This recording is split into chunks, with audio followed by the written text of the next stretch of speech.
Juana Sánchez Gel es a la vez gaditana de nacimiento y ciudadana del mundo, porque aunque es profesora titular de Historia de la Filosofía Española y Iberoamericana Contemporánea de la Universidad Autónoma de Madrid, pues no es difícil encontrársela en el aeropuerto, tomando un avión a los más diversos destinos, y de hecho esta tarde, si no recuerdo mal, pues tiene que viajar a Roma, e imagino que la semana que viene pues tendrá compromisos otra vez por acá, o sea que anda de un sitio para otro casi ininterrumpidamente.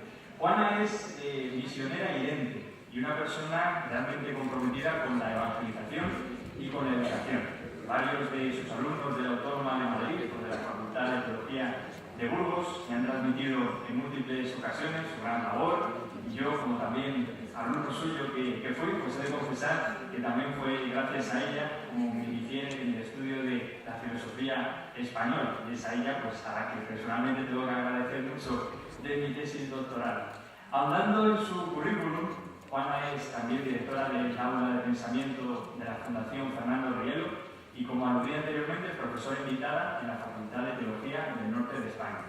Entre los últimos cursos y seminarios que ha impartido, el pasado verano fue directora del curso Encrucijadas del Hombre Actual en la Universidad Internacional Menéndez Pelayo de Santander, y también directora del curso Fernando Rielo, Vida y Obra.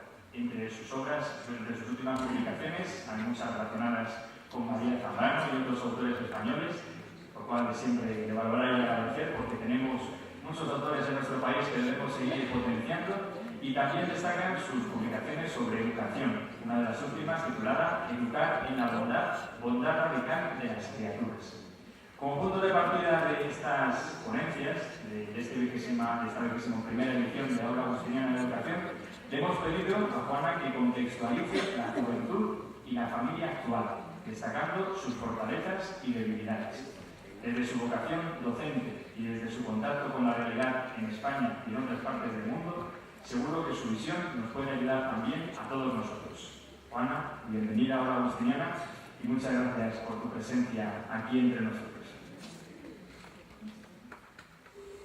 Bueno, pues muchas gracias a Antonio Carón y a todos vosotros por poder estar con vosotros esta mañana. Volver al Colegio San Agustín de la calle Padre Damián me hace recordar que desde que llegué en el año 90 aquí a Madrid, antes fui profesora en la Universidad de La Laguna, pues he tenido, creo que, un largo recorrido entre los agustinos, entre los amigos. He saludado a Santiago Sierra, que me recuerda mis primeros contactos, mis primeras amistades con los agustinos aquí en Madrid, cuando estuve en Cádiz, en la parroquia de San Agustín de Cádiz, porque además eran los agustinos los que daban clase de religión en el Instituto Femenino Nuestra Señora del Rosario. Luego he visto a Ismael González, también mi encuentro con los agustinos, con Antonio Carrón mismo en la Facultad de Teología de Burgos, y luego a Antonio Carrón, que ha sido el que me ha invitado, porque con él me une la Universidad de Estatal, su tesis doctoral, y además porque dentro de unos días vamos a ser miembros de un tribunal de tesis en la Autónoma. Y oír al padre Ángel Estepa hablar de educación me recuerda que como soy tan arriesgada y tan ilusa probablemente al mismo tiempo de proponerme o de aceptar una invitación de hablar de educación ante agustinos. Yo decía, casi no he citado a San Agustín y no lo voy a citar casi esta mañana. A veces la vida deprisa nos hace no ser demasiado calmada. Pero creo que, aunque voy a intentar exponer lo que se me pidió, fortalezas y debilidades entre la juventud y la familia, los autores actuales de hoy, del siglo XXI, de finales del siglo XX, veremos, como muy bien ha dicho el padre Ángel, que tienen una enorme influencia de San Agustín. Antonio Carrón en su tesis doctoral, eso fue lo que trabajó, pero el jueves estuve en un tribunal de tesis en la Complutense sobre Julián María, y un chico se me acercó luego para decir que estaba estudiando la influencia de San Agustín en Ortega y Gasset. Estoy deseando pensarla, ir yo también a las fuentes, porque no hubiera dicho yo que tenía esa influencia, aunque Santiago Sierra me ha dado enseguida un dato. Acuérdate de esto que dijo Ortega sobre San Agustín. Bueno, pues a pesar del riesgo voy a intentar exponeros brevemente esta reflexión acerca de la importancia de la familia, en los jóvenes y sobre todo subrayar estas fortalezas y debilidades. Yo creo que todos nosotros, a nadie se le oculta y todos además concedemos actualmente una enorme importancia a la influencia que la familia ejerce sobre nosotros. El propio Hegel decía que la familia es la ventana por la cual nosotros, cada uno de nosotros, nos asomamos al mundo. Si tuviéramos que hacer una definición muy breve, muy simple, muy sencilla, podríamos decir que a pesar del caos en el que hoy nos sentimos sumidos, cuando tenemos que reflexionar conceptualmente acerca de la familia, no obstante ese caos, podríamos decir que la familia es siempre un espacio afectivo por excelencia. Y que efectivamente, por ser un espacio afectivo por excelencia, la familia nos resuelve todas nuestras inclemencias. Fuera hay tormenta, hay frío, pero dentro, en ese espacio de lo que denominamos familia, hay más calma, hay sobre todo relaciones personales, hay sobre todo deseos de reconocimiento. Pero no solamente en el sentido afectivo, sino que hoy, en tiempos de crisis económica, de nuevo nosotros observamos que es la familia el lugar más idóneo, más sustantivo, más básico, más fundamental para resolver nuestros grandes problemas económicos. Esto es cierto. Y cuando un compañero y yo hace pocos años hicimos una encuesta entre los alumnos de la Autónoma acerca de un test acerca de las emociones, de una valoración afectiva, fue la familia una de las más valoradas. Digo, que es nosotros no nos dedicamos a estas cuestiones estadísticas, pero cualquier estadística que se estudie, efectivamente los adultos y los jóvenes valoran con gran importancia el núcleo familiar. Pero yo creo que nosotros nos tenemos que hacer una pregunta más honda, porque tal vez nuestra primera apreciación o una apreciación que tenemos cada uno de nosotros acerca de la familia es que a pesar de estar tan valorada, sin embargo, al mismo tiempo, la familia hoy actualmente no ejerce excesiva influencia sobre los jóvenes. Por eso yo creo que la pregunta más honda sería, ¿constituye la familia un valor moral para los jóvenes? ¿La familia realmente educa? Decía, ahora mismo no recuerdo el autor, creo que era Gadamer, pero no lo recuerdo, decía, allí donde haya un fracaso de la familia, hay que reconocer que el fracaso escolar está servido, lo cual es cierto. El fracaso escolar y el fracaso familiar van realmente, iba a decir indiscutiblemente unidos. Nosotros analizaremos pues estas debilidades y fortalezas, empezaremos por las debilidades, luego comentaremos la fortaleza y veremos cuáles son los valores, o propondremos esta mañana algunos valores que nos parecen fundamentales de la familia. Si hablamos de la fidelidad, tendremos que hablar del amor. Si hablamos de la autoridad, tendremos que hablar de la responsabilidad.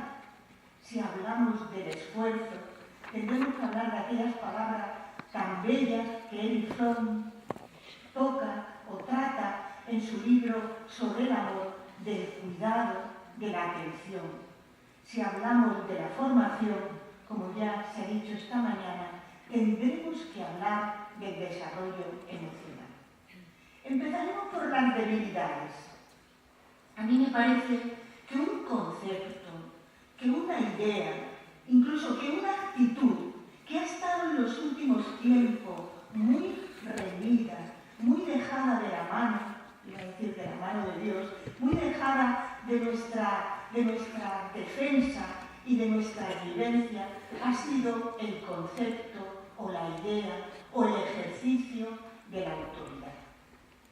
Normalmente, muchos de los problemas que suceden en las escuelas, yo tengo un alumno recién salido de la universidad, pero que enseguida sacó su plaza de profesor de secundaria, un chico moderno, progresista, etcétera, etcétera, y cuando me vino a ver poco tiempo después de sus primeras clases, me sorprendió mucho cuando me dijo: lo que estoy ya cansado de que los padres desautoricen permanentemente a los profesores. Hombre, yo no esperaba esta frase de él, por su juventud, por sus ideas, etc. Pero efectivamente, si los padres desautorizan a los profesores, la tarea educativa se hace realmente difícil. Y es que esa desautorización de la autoridad ha sido una conducta frívola y ligera, y yo creo que muchas veces vivida sin saber las consecuencias. Desde hace unos años, yo creo que desde los años 80 en España, a veces vamos un poco retrasados, a partir de los 90, ahora voy a dar nombre, ha habido toda una escuela de pensamiento, venida sobre todo de una autora que es Hannah Arendt, discípula de Heidegger, con una obra magnífica que se llama La condición humana, en donde ella ha defendido de una manera clara, yo diría clara por su expresión y hasta radical, la necesidad que tenemos todos los seres humanos de reconocer, del reconocimiento, de medirnos ante alguien que sea motivo de aliento, de ensoñación, ante una autoridad, y lo dice claramente, ante una autoridad, ante un modelo de conducta. Lo necesitamos para vivir. Y dice ella, más o menos estas son sus palabras literarias, porque si no, la vida se hace muy árida e incluso carece de sentido. Hannah Arendt, que se exilió a Norteamérica por el nazismo, porque mataron a gran parte de su familia de sangre, sin embargo no tiene reparos en reconocer la necesidad humana que tenemos de tener modelos de conducta y de medirnos, de ensoñarnos con alguien, aunque nosotros podamos decir, María Zambrano lo dice de otra manera, padre, modelos de conducta. Sin autoridad, sin modelo, el camino de nuestra vida se hace tortuoso. En España, no es que tengamos, bueno, no soy muy partidaria de toda su obra, pero hay una obra que a mí me gusta mucho y que me la regalaron en Burgos antes de la conferencia de Sabater, El valor de educar. Ahí también, uno de los capítulos que a mí me parece más interesante, es cuando él habla de autoridad. Y pone una imagen muy llamativa.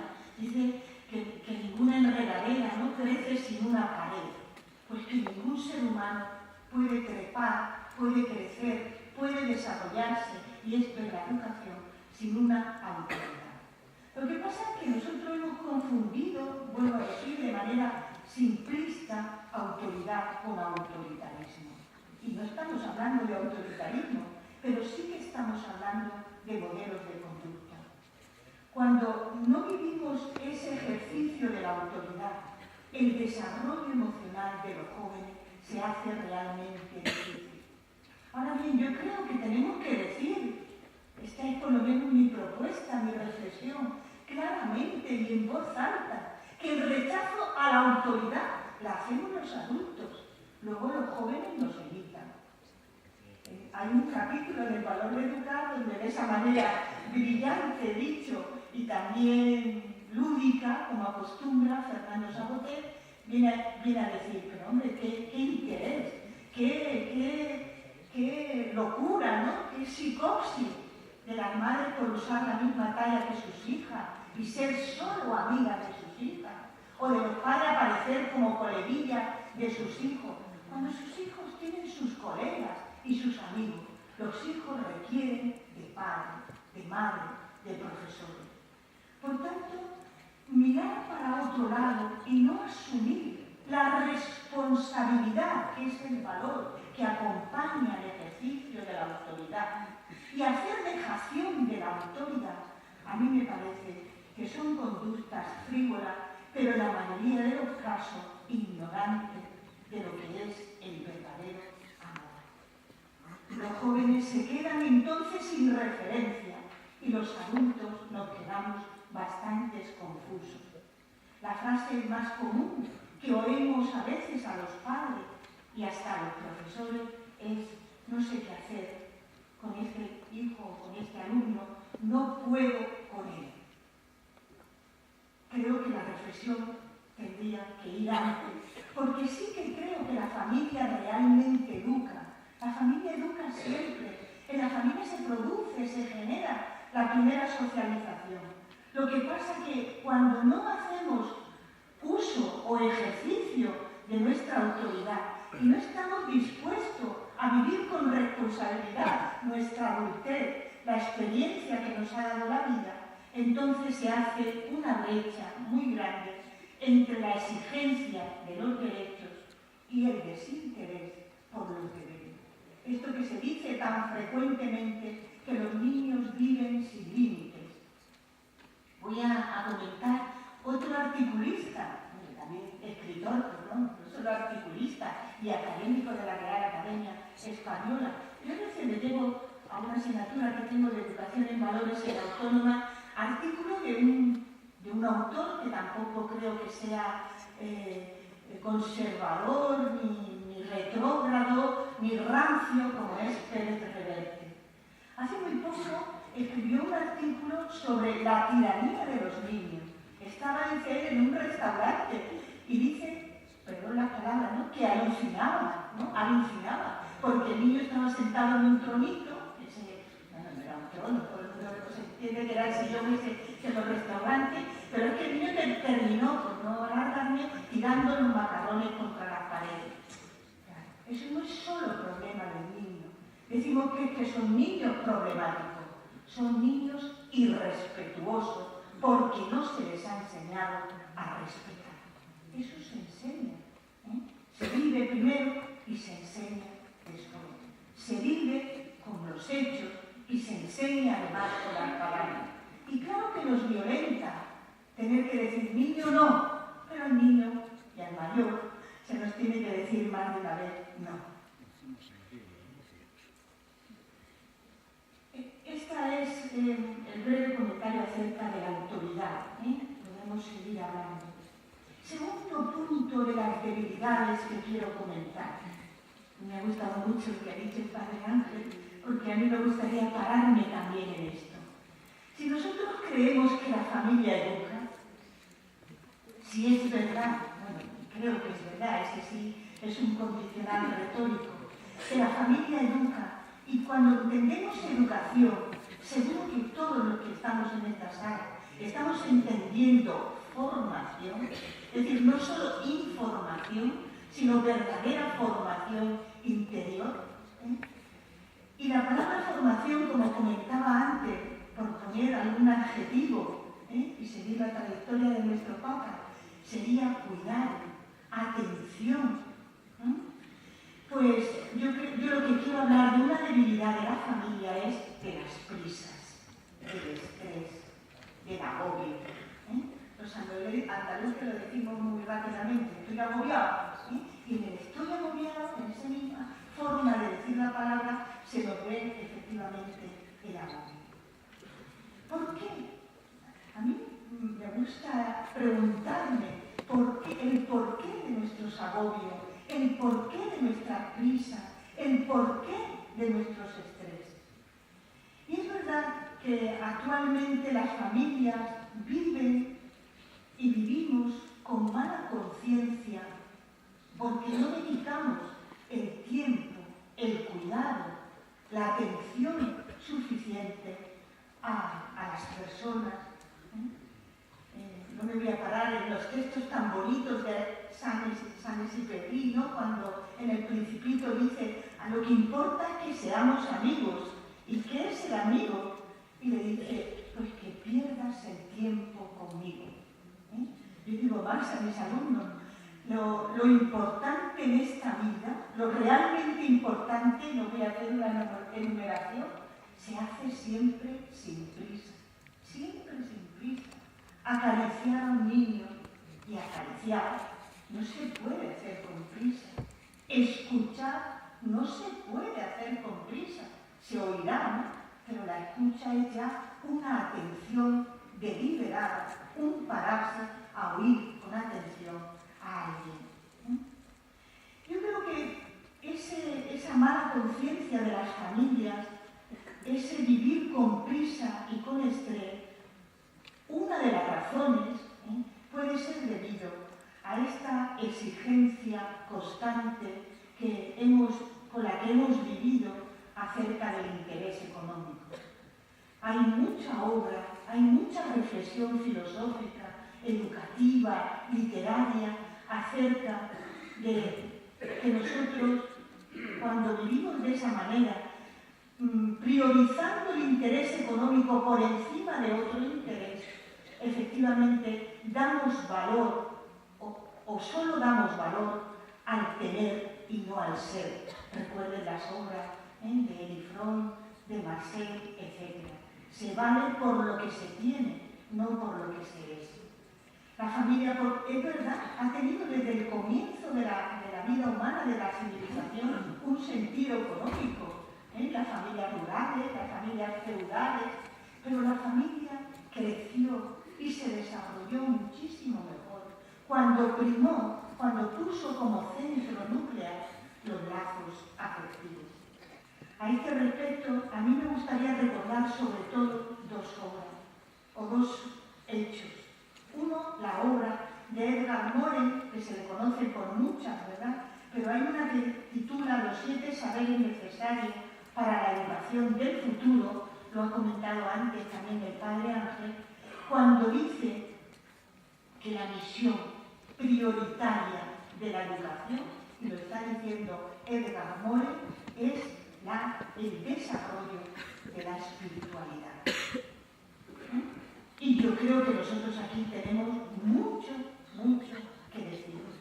Como católicos, y si somos agustinos, ya la brioca. La esperanza. Perdón, eran solo chicas. Eso es broma, es broma. No, pero era muy bueno. Lo he dicho de broma, no se puede decir. Pero es verdad que hemos llegado a una unión muy fuerte. Pero me llamó la atención porque me han regalado una foto de el último día hicimos fotos y han dicho, claro, después de todo un taller de filosofía no es que esta frase sea excesivamente filosófica, pero bueno, es la que ellas han dicho. Gracias por enseñarnos que vivir no es solo respirar. ¿En dónde estamos? ¿En dónde estábamos? ¿En dónde nos situamos? No lo sé, eso es una frase, pero claro que la vida no es solo respirar, claro que necesitamos muchos contenidos, claro que necesitamos muchas horas de reflexión. Solo cuando vivimos, yo creo, con esa complejidad de la vida, es cuando podemos caer en la cuenta que necesitamos no solamente reflexión, sino muchas horas de diálogo con los demás. Y el diálogo, la escucha atenta a los demás, también requiere de mucho tiempo. Si no, cuando menos nos demos cuenta, y de esto todos yo creo que tenemos experiencia, cuando menos nos damos cuenta nuestros niños ya han crecido, las palabras han llegado tarde y hemos estado, es verdad, bajo el mismo techo, pero no nos hemos conocido. Ayer una profesora, una misionera en casa, que tiene niños de infantil, nos comentó una observación que le hizo un niño de 10 años. Dice, bueno, es una pregunta inocente. Y yo creo mi interés era decir, si ese niño te ha hecho esa pregunta, detrás de él hay un problema grande. Te lo ha hecho así como el que no quiere la cosa, porque enfrentarse, bueno, a mí me pasa por lo menos, enfrentarme por lo menos a mis preguntas más hondas me llevan tiempo, requiero espacio, requiero una persona, requiero diálogo, requiero alguien que me ayude a salir de mí. La comunicación no cala muchas veces si vivimos solo bajo esta presión de sentirnos agobiados. Tercera debilidad, ¿no? El individualismo, la soledad. Me quiero centrar sobre todo yo creo que es en una obra que me dio a mí mucha luz y es una obra del 2011. Es verdad, y Benedicto XVI creo que no se cansó de recordarnos que el relativismo es uno de los males actuales. El individualismo probablemente vaya unido a esa forma de relativismo, el vacío ético, el sentirnos que no sabemos por dónde vamos, que no sabemos en qué consiste el bien, en qué consiste el mal. Eso es, diríamos, de una manera muy sencilla, explicar ese relativismo. Hace muy poco también decía, y esto era un religioso hablando de los noviciados, decía, es que les cuesta expresarse, no saben tampoco verbalizar sus sentimientos. Bueno, pues si es verdad que algo de esto es verdad que existe en nuestros jóvenes y la familia no es el primer núcleo donde este desarrollo se va posibilitando, verbalizando, pasando del individualismo a la comunidad. A mí me parece que la obra de Howard Gardner, que todo el mundo recuerda, sobre todo porque es el que ha hablado de las inteligencias múltiples, a lo mejor nos puede dar mucha luz. Él fue Premio Príncipe de Asturias en el 2011 y en el 2011 publicó una obra que tituló Verdad, Belleza, Bondad, la enseñanza de las virtudes en el siglo XXI. Es sorprendente porque por una parte habla de los trascendentales, verdad, belleza, bondad. Y el subtítulo, el segundo título que acompaña a este primer título, la enseñanza de las virtudes en el siglo XXI. Todos sabéis que a partir del filósofo McIntyre se está desarrollando mucho que no hablemos solo de valores o que no hablemos de valores y hablemos de virtudes. La propia Victoria Camps, en un libro de 1993, que se le dio el Premio Nacional de Ensayo, que tituló Virtudes Públicas, lo comentó también. ¿Por qué no hablamos de virtudes con ese sentido que tiene la palabra latina de fuerza, de energía, e incluso recordar las raíces cristianas de nuestra cultura? Aquí Gardner lo que nos viene a decir con palabras kantianas, que si Kant al comienzo de la Ilustración habló de atrévete a pensar, probablemente nosotros tengamos ahora que decirnos atrévete a ser bueno. Y dice, voy a resumir muy brevemente, dos problemas o dos posibles causas, o más que causa, reflexión acerca del porqué de ese relativismo e individualismo actual. Dice, os recuerdo 3 datos significativos. Que los niños a partir de los 2 o 3 años distinguen entre lo bueno y lo malo. Todo lo que sabemos del psicoanálisis, toda la enseñanza que se nos ha dado demostrado de que efectivamente, desde temprana edad, todo lo que ha dicho Erikson y la psicología cognitiva acerca de que muy pronto nosotros tenemos conciencia acerca del bien, hay que vivirlo y desarrollarlo. Y la propuesta que hace Gardner es esta. ¿A qué llama él lo bueno? Claro, ahora hay que explicar en qué consiste el bien, qué es lo bueno. Y dice, esta es una expresión suya, relaciona lo bueno con lo que él llama la moral vecinal. Es decir, nuestra forma más concreta, claro, esto si lo traducimos a las palabras evangélicas es ser bueno con el prójimo, ¿no? No digas que eres buenísimo con lo que está pasando en el tsunami de cualquier país del mundo, que está muy bien, pero importa tus relaciones concretas, tus relaciones cotidianas, el día a día, lo que él llama la moral vecinal. Porque él va a distinguir, como se ha distinguido en toda la historia de la filosofía, entre moral y ética. Vamos a usar sus palabras. A esto le llama moral vecinal y a la tarea profesional, más pública, le llama ética o responsabilidad. Dice, si los niños, desde niños nosotros sabemos distinguir en qué consiste el bien, cuándo se producen las perversiones de ese bien.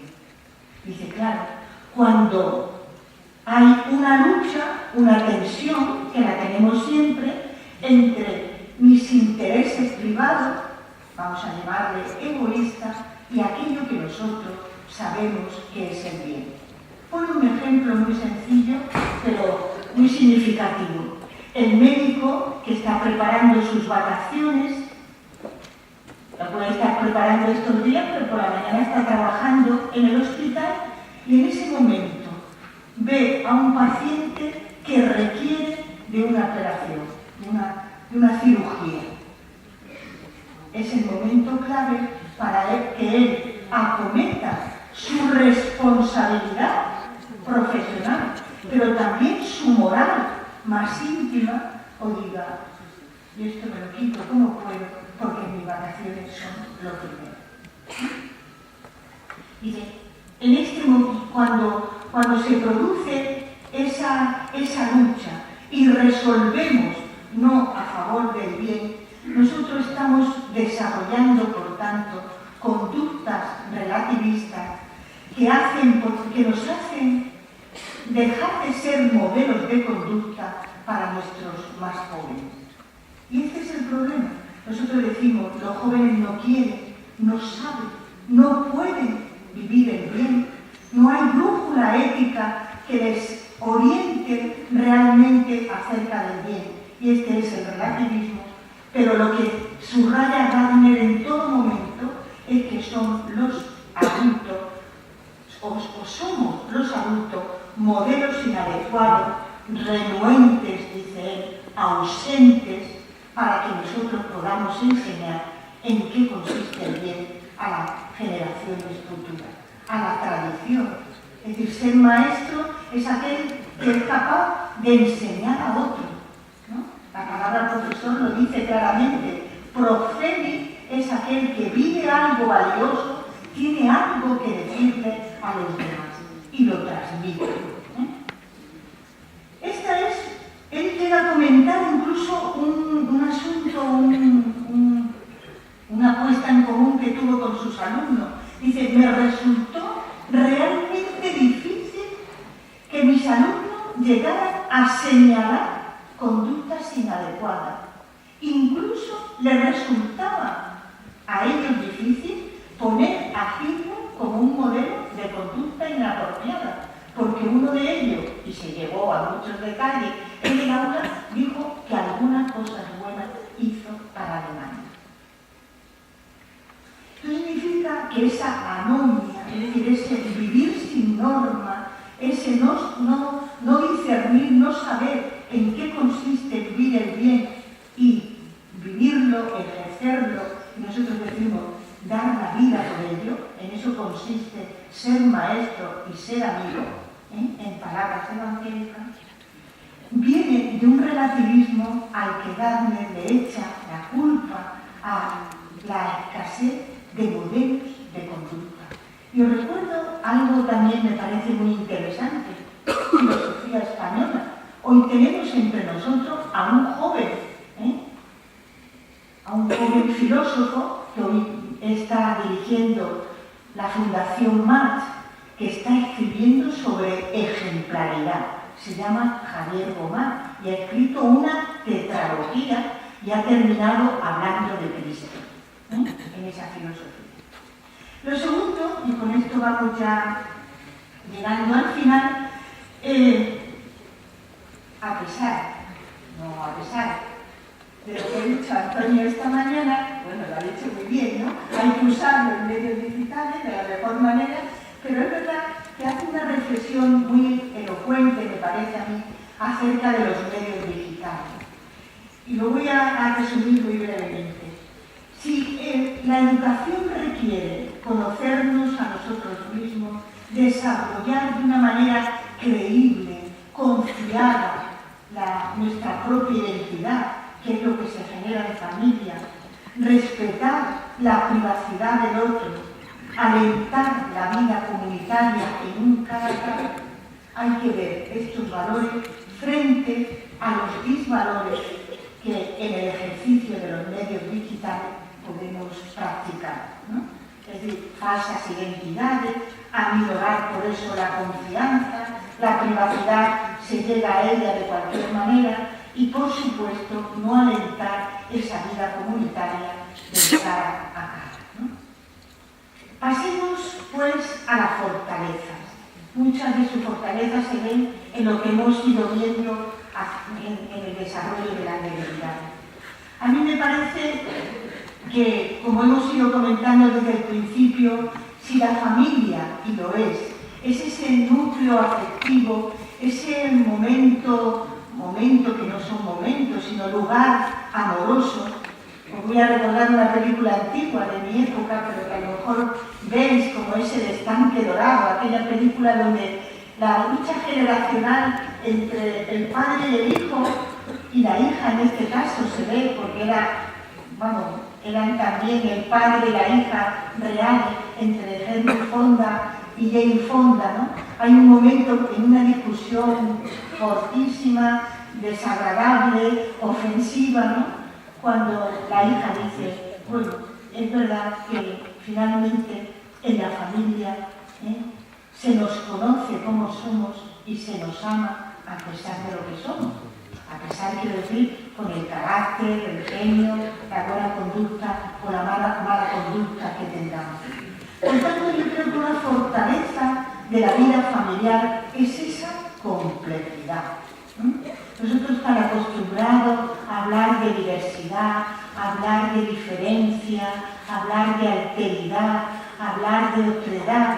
La familia es el mejor lugar en donde se desarrolla toda esa complejidad y donde se aprende realmente a hacer el esfuerzo de amarnos personas diferentes. Claro, yo voy a leer un texto de Bertrand Russell, tampoco un hombre, diríamos, rancio, cuando está hablando en sus escritos pedagógicos acerca de la familia. Dice, el hogar proporciona al niño la experiencia del afecto y de pertenecer a una pequeña comunidad en la que se siente importante. Le permite además relacionarse con personas de ambos sexos y de diferentes edades y tomar contacto con múltiples aspectos de la vida de los adultos. De este modo, el hogar resulta útil como correctivo de la simplificación artificial que se da en la escuela. Es llamativo, ¿no?, este texto de Bertrand Russell, cuando llega a decir incluso que en la escuela tiene muchos grupos, la escuela tiene muchos niveles educativos, en la escuela estamos también niños y niñas, profesores, etc. Pero llega a valorar esa complejidad de la vida familiar como tarea de esfuerzo, de cuidado, de atención para vivir el aspecto aspecto educativo más importante. Todo lo que hoy se está desarrollando acerca de la educación en casa está muy bien, pero es verdad que es importante que la escuela y la casa, en el sentido que está proponiendo Bertrand Russell, es un libro del 72, pero del 72 ahora ha llovido mucho. La familia, cada vez hay menos personas dentro, menos diferencias de edades, etc. Y sin embargo, ese núcleo familiar grande, numeroso, de distintas generaciones, es realmente importante. Siguiente fortaleza, que ya voy terminando porque yo creo que lo hemos podido ir viendo desde las debilidades, es el aspecto afectivo o amoroso. El amor en el sentido de, a través de la familia y viviendo en familia. Cuando antes he hablado de las prisas, a mí me gustaría recordar un hecho que me parece importante. Si la familia no come junta, si no celebra junta, palabra muy cristiana, pero que tiene que ver también con la vida familiar, si no tiene tiempo para vivir en común, efectivamente este aspecto del amor no lo estamos ejerciendo. El amor es importante con todas sus características de pertenencia a algo. En este caso ni siquiera vamos a decir algo. La familia es siempre un alguien, es un conjunto de personas. No solamente está la actitud, el valor de pertenencia que es tan importante, sino el desarrollo de las relaciones personales. Esto se desarrolla francamente, fácilmente también, espontáneamente, naturalmente en la familia. Y se percibe mucho cuando los niños están educados así familiarmente, cómo lo desarrollan luego en los colegios. La vida afectiva en todo su desarrollo emocional, que estos días vais a volver a hablar, las emociones, los sentimientos, los valores, las virtudes. Se ha dicho esta mañana, lo dicen cualquier estudioso de la inteligencia emocional. Si antes decía Heller que la familia es la ventana por la cual nos asomamos al mundo, los sentimientos, como dice José Antonio Marina, es el pilotaje, lo que nos da luz para saber cómo somos y cómo estamos valorando el mundo. Por tanto, todo ese desarrollo emocional que crece de forma natural y espontánea en la familia es muy importante. Y, por supuesto, el desarrollo de las virtudes, de los valores de las virtudes. Cuando hablamos del amor, a mí la frase que me viene mejor es la de San Juan de la Cruz, ¿no? Al atardecer de la vida nos examinarán del amor. Después de toda esta carrera sin obstáculo, en la que siempre estamos deprisa, queriendo tener cada día más cosas, en la vida educativa también, tener más publicaciones, más sesenio, más quinquenio, más desarrollo, más burocracia, más no sé qué. Al final, la única pregunta que nos van a hacer y lo único que queda en nuestra familia y en nuestra tarea educativa es si hemos amado a los demás, ¿no? Si hemos mirado a los demás desde cerca, es decir, hemos mirado a los ojos. Y a mí me parece también muy importante la familia como aprendizaje de algo que podríamos titular, claro, vivir en comunidad. Nosotros eso lo entendemos muy bien. Adela Cortina lo desarrolla mucho. Vivir en comunidad, crear comunidad, es lo más moral. Diríamos, el criterio de el barómetro, el termómetro de esa actitud moral en la vida. Saber crear comunidad. Y dice ella, y solo se crea comunidad si dejamos de vivir nuestros intereses privados y empezamos a interesarnos por, en ese juego de palabras, Vivir mi interés me impide interesarme por el otro. Trabajar en equipo, era la palabra que yo proponía, significa, y ahora lo voy a decir con un libro de Gadamer, los filósofos pocos, los buenos siempre, se han referido a la educación. Gadamer, que murió con 102 años en el 2000, cuando había nacido en el 1900, con 100 años, pero lúcido, dio una conferencia que luego se editó, que tituló Educar es educarse. Y ahí yo creo que los dos criterios que él expone para la educación son muy sencillos y se resumiría más o menos así. Educar es fomentar los modales. Fíjense qué palabra tan antigua y tan nueva. Es decir, si queremos educar, tenemos que ser educados, tenemos que ser personas amables. Amables significa abiertas al amor, propensas al amor, dispuestas al amor, a amar y a que se nos ame. Y dice él, y esto no se aprende si no estamos dispuestos a vivir los modales. Cuando nos cuesta trabajar en equipo, cuando desarrollamos conductas individualistas y solitarias, a lo mejor tenemos que empezar por algo tan básico como vivir, fomentar estos modales. Dice él, quien tiene buenos modales es porque piensa en el otro antes que en sí mismo. Y la segunda propuesta que hace, más larga, pero la resumo, es la palabra.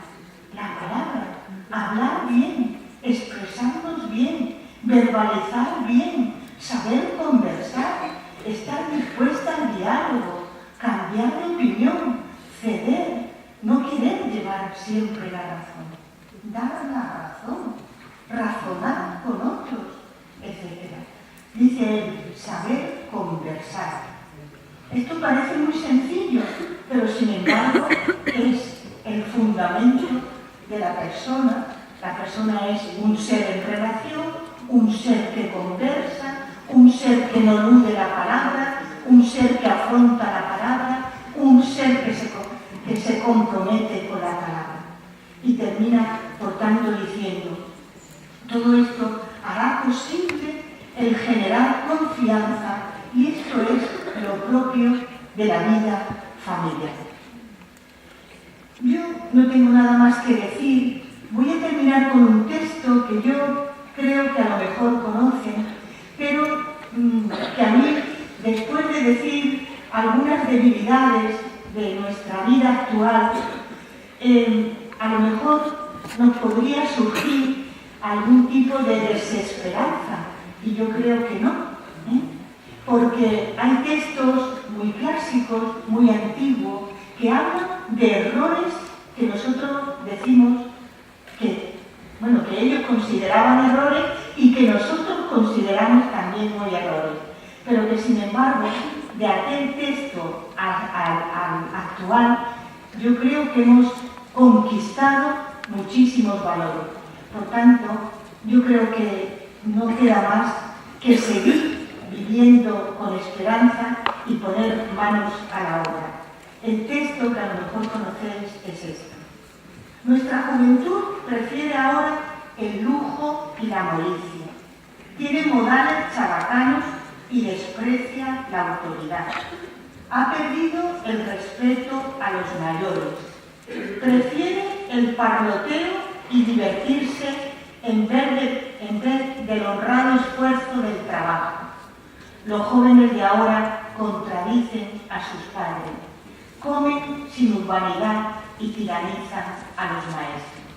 Sócrates, años 470 al 399 a.C. Muchas gracias.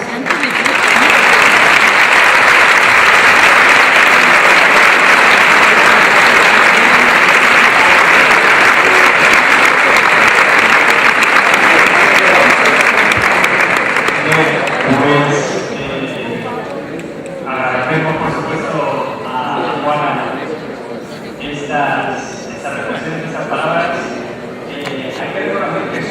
nuestros tuiteros, algunos muy buenos y experimentados, y a otros os hace falta un pequeño taller que podemos desarrollar luego porque, bueno, habéis hecho alguna cosa un poco rara. No obstante, hay que darle, yo creo, un premio a los más participativos y con, además, pues, algunos comentarios muy interesantes.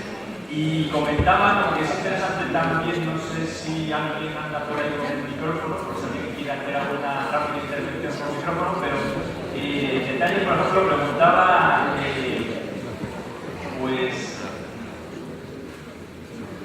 Javier Jervis, ¿cómo podemos transmitir tus grandes ideas a las familias de nuestros alumnos? Es complicado, ¿no? Pero de alguna forma ya está quizás el reto. Bueno, yo creo que la pregunta clave, ¿no? Iba a decir que yo ya soy muy antigua, ¿eh? Pero sin embargo en mi colegio de Cádiz, yo estudié con las hijas de la Caridad, tenían escuela de padres. Y yo en mis peores momentos decía, cuando me enfadaba mucho, decía, menos mal que van a la escuela de padres, ¿eh? Quiero decir con esto, a mí me parece, y yo creo que se practica mucho en la estatal menos, yo a mis alumnas, yo doy clase en filosofía y en educación, a las futuras maestras, a las futuras profesoras, les intento animar, que lo hagan. Yo creo que en la escuela católica se hace mucho, pero se debe hacer siempre más, que es la cercanía con la familia, porque allí donde fracasa, ¿no?, la familia, como decía Gallagher, la escuela tiene poco por hacer, pero tiene por hacer, porque si no este mundo sería aún peor de lo que nos parece, ¿eh? La escuela de padres tiene que existir como espacio formal, no como saludarlo en el día de la fiesta, no, que exista. Y después, claro, animar a que asistan. Si decimos que no tienen tiempo para comer juntos, para festejar juntos, pues tampoco tienen tiempo para ir al colegio. Pero hay que fomentarlo dejándonos la vida. Nos pongan o no en la calle, que es muy importante. Eso significa que estamos cerca de la gente. Eso es lo que tenemos que dar la vida, ¿no? Para que lleguemos a eso. Un rápido recorrido por algunas cosas que han destacado. Han dicho que la interioridad es camino de silencio y de discernimiento. Han comentado hasta una reflexión propia, acariciar y escuchar a un niño no se puede hacer con prisas. La misión prioritaria de la educación es el desarrollo de la espiritualidad. Las prisas suelen venir por falta de compromiso con los otros y con uno mismo. Hay que aprender a pensar. Para aprender a pensar hay que hacerlo con tiempo. Pierde el tiempo contigo, pierde el tiempo conmigo, no tengas prisas. Los adultos deben ser modelos presentes, no ausentes para los jóvenes. ¿Cómo escuchar, acariciar, amar, siendo continuamente agobiada? Por favor, pierde el tiempo contigo, pierde el tiempo conmigo. El amor en la familia se potencia viviendo. Y una pregunta pues, concreta que también nos hacían ahora hace un momentito, pues hablaba de cómo, si se podría profundizar un poco más en el concepto de banalidad del mal de Arendt y su relación con la ausencia de un referente moral. ¿Cómo? Muchísimas gracias. Bueno, efectivamente, otra de sus grandes obras de Hannah Arendt es la banalidad del mal. Claro, ella, a mí, a cualquiera, yo creo, ¿verdad?, que lo lea, le pone los vellos de punta, ¿no? Porque ella dice, ¿cómo es posible que aquellos hombres que por la mañana daban un botón y sabían que dando ese botón, a veces ahí, detrás de esa pared, en ese mismo momento, perdonen la expresión, iba a decir se cargaban, mataban a miles de judíos? ¿Cómo es posible que esa noche ese mismo hombre se tomara una sopa caliente, probablemente diciendo, qué bien está, o acariciara, que lo acariciaría a su hijo? ¿Cómo es posible esta banalidad del mal? Hannah Arendt contesta de una manera, a ver qué les parece. Ella dice, porque hicieron superfluo el hecho de ser persona. Los católicos, yo creo que tenemos, no voy a decir un arma, ¿verdad?, pero un medio maravilloso de querer ser persona, lo importante. Y ser persona es para vivir toda esta espiritualidad de la que hablamos esta mañana. Ella lo explica en una palabra. Dice, no pensaron lo suficiente, no tuvieron presente la comprensión del mundo. Yo voy a hacer una traducción desde mi fe. Es verdad lo que dice. Es decir, ellos no pensaron suficientemente en el sistema que estaban, en el bochorno, diríamos, de vivir una obediencia que no era justa, en el ser capaz de dar la vida por los demás, ¿verdad? Aunque ofrendando la propia vida. Bueno, eso es lo que dice Hannah Arendt. No tuvieron comprensión, no tuvieron reflexión suficiente. Pero a lo mejor nosotros, en toda esta vida de fe, podríamos decir, no vivieron la conciencia filial, más que racionalidad, es mucho más. Nosotros decimos que el espíritu es conciencia de ser hijo de un padre que nos ama. Es algo más, pero por ahí va Hannah Arendt. Cuando se vive con prisa, cuando se vive sin reflexión, cuando se vive sin moral, al final somos capaces de matar. Muy brevemente, os he dicho que estuve en una tesis antes de ayer. Os voy a contar un hecho español. Gauss y Morente son muy amigos. Morente es catedrático, es el decano de la Facultad de Filosofía de la Universidad Central de Madrid, años 30. Se sabe que Morente incluso hacía las traducciones para que Gauss se presentara a la oposición. Pero en un momento determinado, Gauss se exilia a París y Morente es el rector de la Universidad de la República. Y se exilia porque hay un tribunal frente a Morente. Y Gauss no fue capaz de defender a su maestro. Un día, recién en el exilio, se encuentran en una calle. Yo digo, joder, con lo grande que es París, pienso yo. Pero se encontraron de frente. Y Gauss le dijo, maestro, no pude hacer nada. Era un peso. Y Morente le dijo, yo por usted lo hubiera hecho. Meses más tarde, Morente se convirtió al catolicismo y se hizo sacerdote. Esta es la vida moral. Pienso yo. Bueno, pues para guardar un poquito también el esquema del horario previsto, vamos a dejar por ahora, porque seguro que hay un montón de elogios que van apareciendo por aquí. No hemos dejado los micrófonos funcionar por si también alguien quería hacer algo, pero vamos a respetar el horario, que si no hay que descansar un poquito. Lo importante ahora es que todos, para que no tengan problemas a ver si nos empieza a llover o alguna cosa de estas raras, vamos a ir rápidamente a hacernos la foto. A continuación ya pasamos al corredor para tomar alguna cosita, y a las 12:15 tenemos la segunda ponencia. Un fuerte aplauso para Ana.